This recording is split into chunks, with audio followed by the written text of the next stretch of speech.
Hello viewers, আশা করি সবাই খুব ভালো আছেন।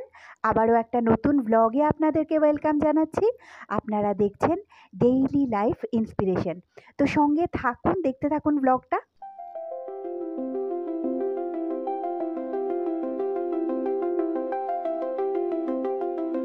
আগের ব্লগে তো আপনারা দেখেছেন যে আমি পৌঁছে গেছি, তো এবার যাচ্ছি চিত্রায়ণ স্টুডিওর ভেতরে।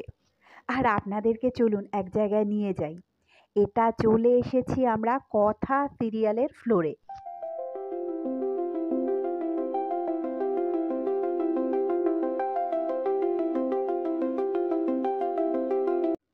তো এই দিকটায় সিন হচ্ছে না এখন, তাই এই দিকটা একটু অন্ধকার রয়েছে, এই দিকটায় সিনটা চলছে।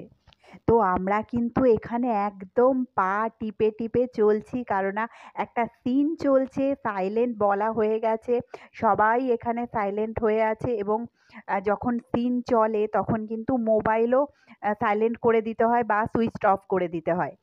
আর এবার চলে এসেছি বাইরে। আজকে আমাদের সিনটা আউটডোরেই হবে, আউটডোর, তবে স্টুডিওর ভেতরেই একটা আউটডোর সেট তৈরি করা হয়েছে। তো প্যাক আপের পর চলে এসেছি টালিগঞ্জ মেট্রো স্টেশনে। আজকে স্বাধীনতার আগের রাত, 14 তারিখ, যেদিন আরজি কর হসপিটালের দুঃখজনক ঘটনার প্রথম প্রতিবাদ মেয়েদের রাত দখল কর্মসূচি হবে। তো আজকে একটু তাড়াতাড়ি আমাদেরকে প্যাক আপ করে দেওয়া হয়েছে, যতদূর তাড়াতাড়ি সম্ভব, কারণ রাস্তাঘাটে প্রচুর ভিড় থাকবে। তবে এই প্রতিবাদের জন্য আজকে মেট্রো কিন্তু অনেক রাত অবধি চলবে।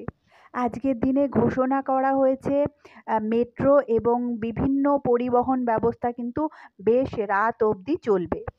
তো উঠে পড়েছি প্ল্যাটফর্মে। তো ওয়েট করছি এখন আমাদের মেট্রোটা আসার জন্য।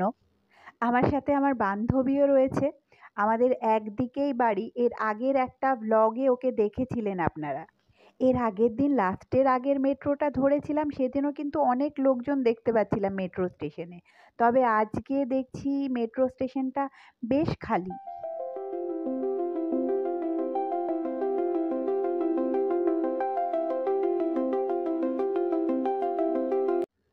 ওইদিকে একটা ট্রেন চলে এসেছে উল্টো দিকের প্ল্যাটফর্মে, এরপরেই আসবে আমাদের ট্রেনটা। তবে আজকে যখন এই মেট্রো স্টেশন থেকে বিকেলের দিকে যাচ্ছিলাম, তখন দেখছিলাম অনেক আর্মি পুলিশ এনারা টহল দিচ্ছিলেন পুরো এরিয়াটা জুড়ে।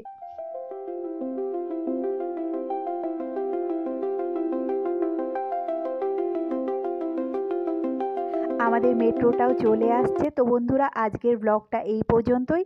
দেখা হচ্ছে খুব তাড়াতাড়ি পরের আরেকটা ব্লগে।